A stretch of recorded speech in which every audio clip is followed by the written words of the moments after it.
नमस्कार, स्वागत छ मेरो च्यानलमा। आज चाहिँ हामी एक्सिस ब्यान्डको मुस्कान भन्ने गीत सिक्न गइरहेका छौँ।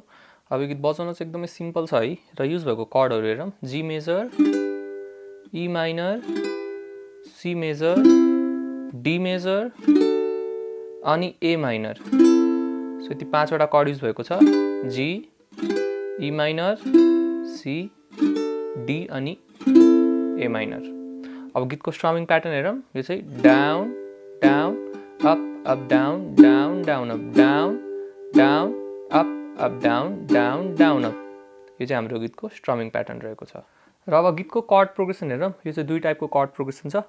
अब भर्सहरुमा लाग्ने चाहिँ जी, ई माइनर, सी अनि डी है त। अब सुरुको लाइनहरुमा चाहिँ प्लकिङ गइरहेको छ। यदि तपाईहरुलाई युकुलेलेमा प्लकिङ बजाउनु मन छ भने चाहिँ सिम्पली तपाईहरु के गर्न सक्नुहुन्छ भने इच कर्डमा स्ट्रम गरेर 1 2 3 यो गर्न सक्नुहुन्छ।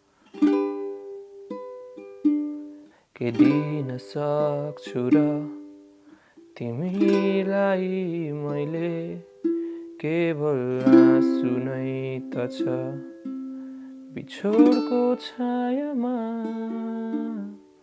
सो यसरी पनि बजाउन सक्नुहुन्छ है भर्सहरु। नभए तपाईहरु सिम्पली स्ट्रम गरेर बजाउन सक्नुहुन्छ।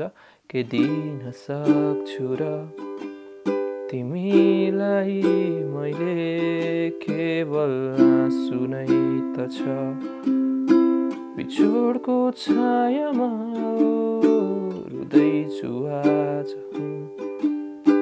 आँसु लुकाएर भावना मनका।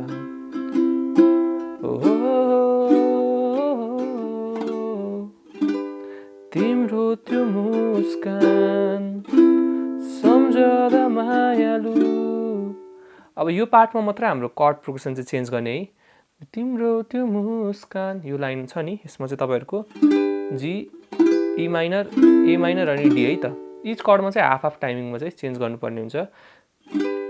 तिम्रो त्यो मुस्कान सम्झदा मायालु याद आउँछ बितेका ती रमाइला पलहरू। अब तपाईलाई हाफ टाइमिङ भनेको के थाहा छैन भन्दाखेरि चाहिँ यसरी डाउन डाउन अनि अर्को कर्डमा up up down down down up यसरी चाहिँ बजाउने है त। अनि अब सोलो आउनु भन्दा अगाडि चाहिँ एउटा पार्ट छ हैन, सम्झेर माया।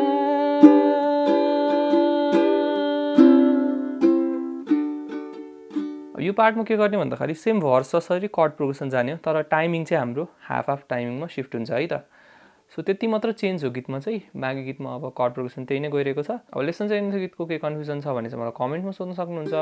त्यस्तै गरी भिडियो मन पर्यो भने लाइक गरिदिनु होला र च्यानल नयाँ हुनुहुन्छ भने सब्स्क्राइब गर्न चाहिँ नबिर्सिदिनु होला।